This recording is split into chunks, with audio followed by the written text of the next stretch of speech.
आज गुवाहाटी के Barsapara cricket stadium की हरी भरी और ताज़ा पिच पर जब सीरीज का तीसरा और निर्णायक टी20 मुकाबला शुरू हुआ तो टॉस की प्रक्रिया पूरी हुई, जिसमें भारतीय कप्तान सूर्यकुमार यादव ने पिच पर मौजूद हल्की नमी का फायदा उठाने के लिए पहले गेंदबाजी करने का साहसी निर्णय लिया।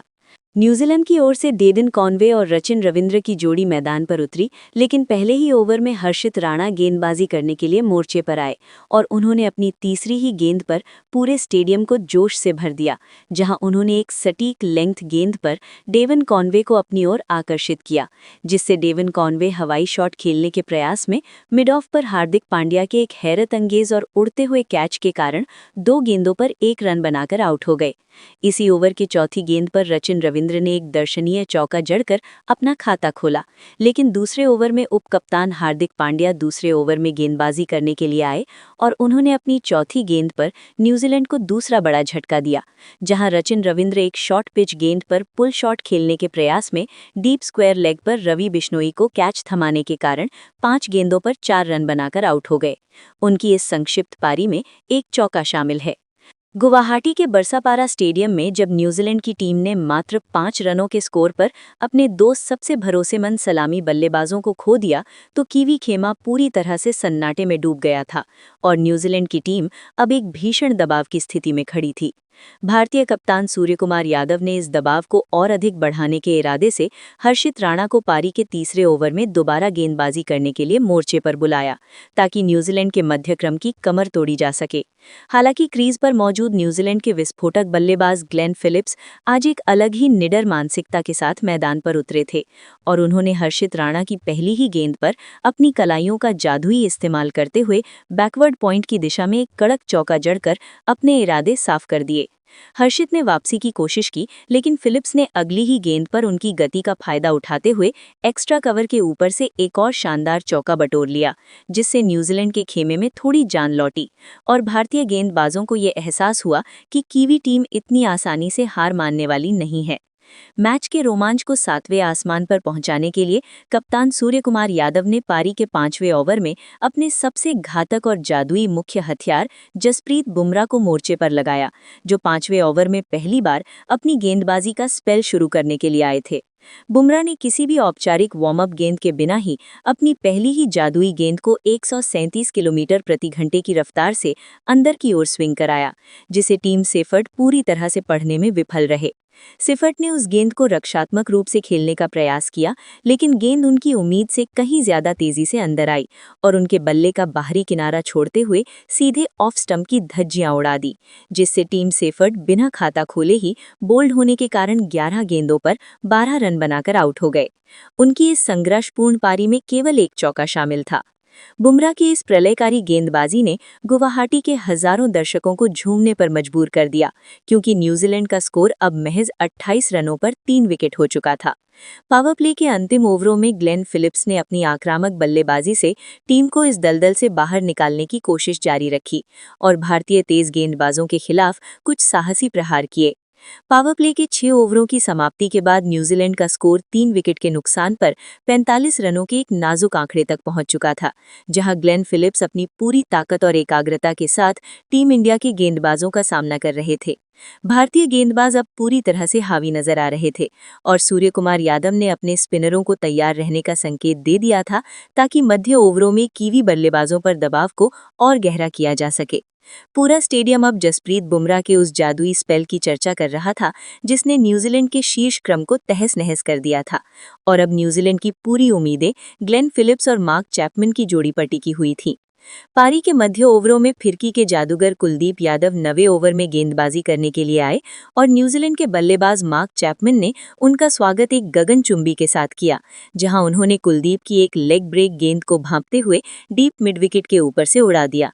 इसी ओवर में चैपमैन ने एक भाग्यशाली चौका भी बटोरा, जिससे न्यूजीलैंड के रनों की गति में थोड़ा सुधार हुआ और कुलदीप यादव अपने सिर पर हाथ रखकर हैरान नजर आए।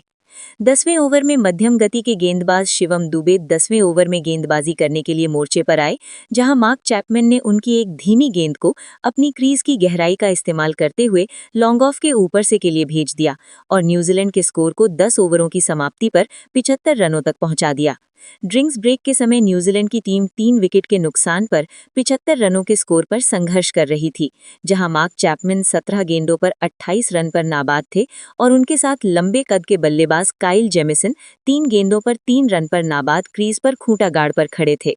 भारतीय गेंदबाजों ने पहले 10 ओवरों में न्यूजीलैंड के शीर्ष क्रम को तहस-नहस कर दिया था, लेकिन चैपमैन और फिलिप्स की इस जोड़ी ने न्यूजीलैंड की उम्मीदों को जिंदा रखा था, जहां गुवाहाटी की इस पिच पर अब रनों का संघर्ष और भी रोचक होने वाला था।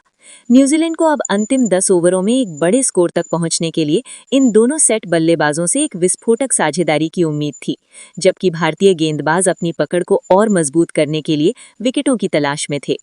खेल के 11वें ओवर में दुनिया के सबसे घातक गेंदबाज जसप्रीत बुमराह 11वें ओवर में अपना नया स्पेल लेकर वापस आए, जहां ग्लेन फिलिप्स ने उनकी एक अंदर आती लेंथ गेंद पर कलात्मक प्रहार करते हुए मिड विकेट की दिशा में एक कड़क चौका जड़ा और न्यूजीलैंड के रनों की रफ्तार को बनाए रखने का प्रयास किया।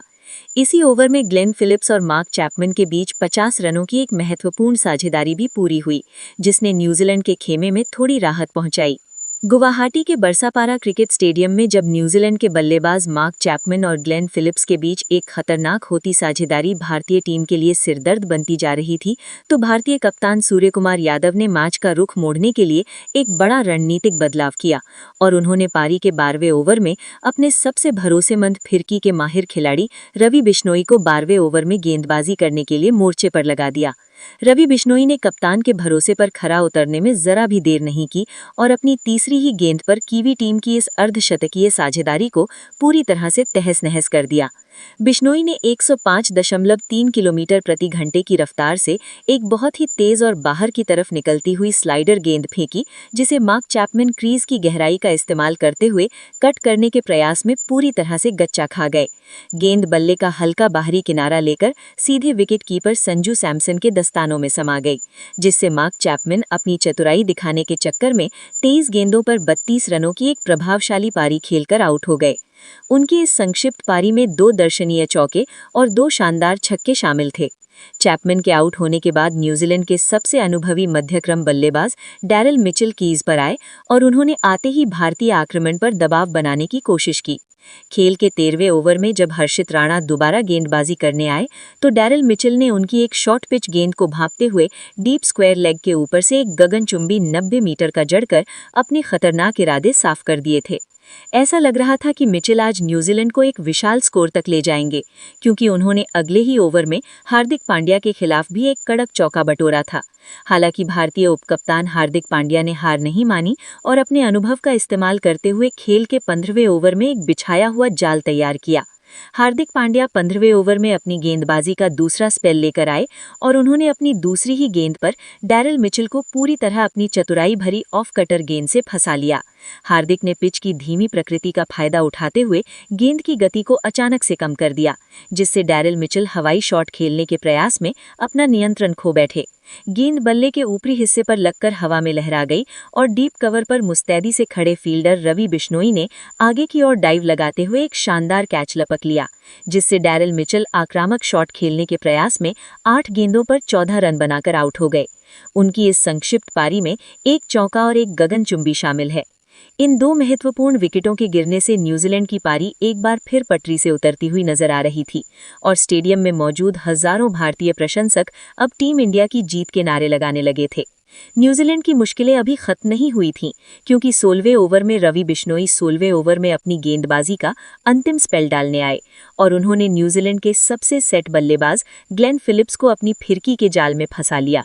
फिलिप्स ने बिश्नोई की एक तेज गेंद पर जबरन बड़ा शॉट खेलने का जोखिम उठाया, लेकिन गेंद बल्ले के निचले हिस्से पर लगकर सीधे डीप मिड विकेट पर खड़े ईशान किशन के हाथों में चली गई, जिससे ग्लेन फिलिप्स बड़ा शॉट खेलने के प्रयास में 40 गेंदों पर 48 रन बनाकर आउट हो गए। उनकी इस जुझारू पारी में 6 शानदार चौके और एक गगनचुंबी शामिल था।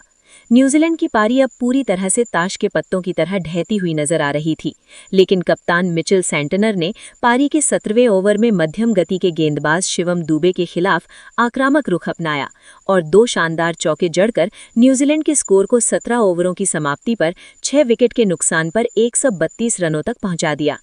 मैदान पर अब न्यूजीलैंड के कप्तान मिचेल सैंटनर 10 गेंदों पर 17 रन पर नाबाद खेल रहे थे और उनके साथ लंबे कद के बल्लेबाज काइल जेमिसन 3 गेंदों पर 3 रन पर नाबाद क्रीज पर डटे हुए थे। भारतीय गेंदबाजों ने पहले 10 ओवरों में न्यूजीलैंड के शीर्ष क्रम को तहस-नहस कर दिया था, लेकिन चैपमैन और फिलिप्स की इस जोड़ी ने न्यूजीलैंड की उम्मीदों को जिंदा रखा था, जहां गुवाहाटी की इस पिच पर अब रनों का संघर्ष और भी रोचक होने वाला था।